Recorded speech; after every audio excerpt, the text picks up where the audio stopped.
Suntem pe Valea Bistriței, în satul Pângărați, între Piatra Neamț și Picaz, unde, lângă DN15, pe malul nordic al lacului Pângărați, sunt amenajate un punct de informare turistică și un foișor de lemn folosit pentru observarea păsărilor de pe lac.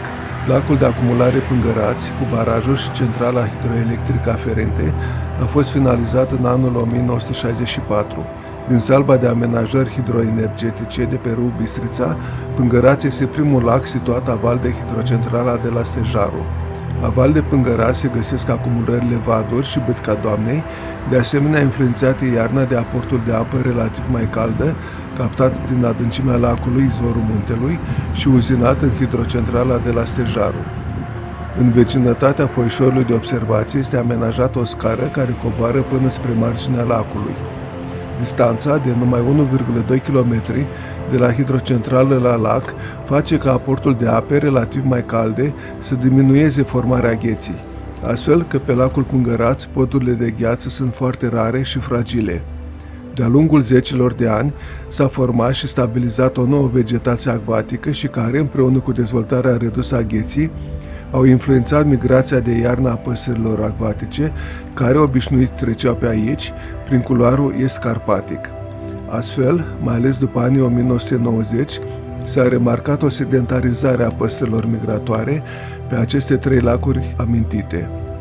În vederea ocrotirii lor, multe fiind specii rare, în anul 2004 a fost înființată o rezervație naturală extinsă pe 135 hectare, iar în 2007, area de protecție specială avifaunistică ROSPA 0125, cuprinzând lacurile Pângărați, Vaduri și Bâtca Doamnei și totalizând 452 hectare. Din 2016, area protejată, conținând cele trei lacuri, a fost luată în custodie de către Direcția de Administrare a Parcului Național Ceahlău.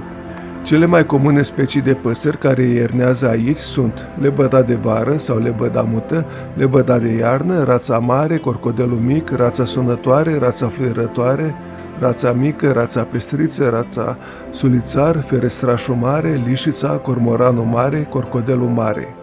Dintre acestea, cele mai frecvente sunt lebedele de vară, specia cu ciocul colorat roșu și rațele mari, mascule având capul de culoare verde metalizat și pene răsucite în coadă. Migrația lebedelor pe lacurile din zonă începe în octombrie și se termină la sfârșitul lui februarie sau uneori în martie, înregistrarea de față fiind făcută la mijloc de octombrie. Deși lacurile oferă hrană suficientă, speciile mai prietenoase și pe care le vedem și acum, respectiv lebedele de vară și rațele mari, vin la mal să cerșească mâncare, îndeoseb pâine. Faptul că lacurile asigură suficientă hrană este demonstrat de lebedele de iarnă cu ciocul galben, care sunt mai puțin obișnuite cu omul și rare ori sunt văzute la punctele de hrănire, rămânând constant în mijlocul lacurilor. Deși custodele rezervației achiziționează hrană pentru perioadele grele de iarnă, este încurajată hrănirea păsărilor de către localni și vizitatori, fiind recomandate boabele de grâu, porumb, orez, ovăz, struguri, mazăre verde, salată și alte legume mărunțite sau chiar râme.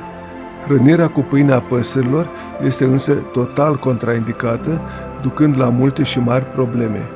În concluzie, lebăduțe grațioase și rățuște jucăușe vă așteaptă la Pângărați pentru momente de relaxare.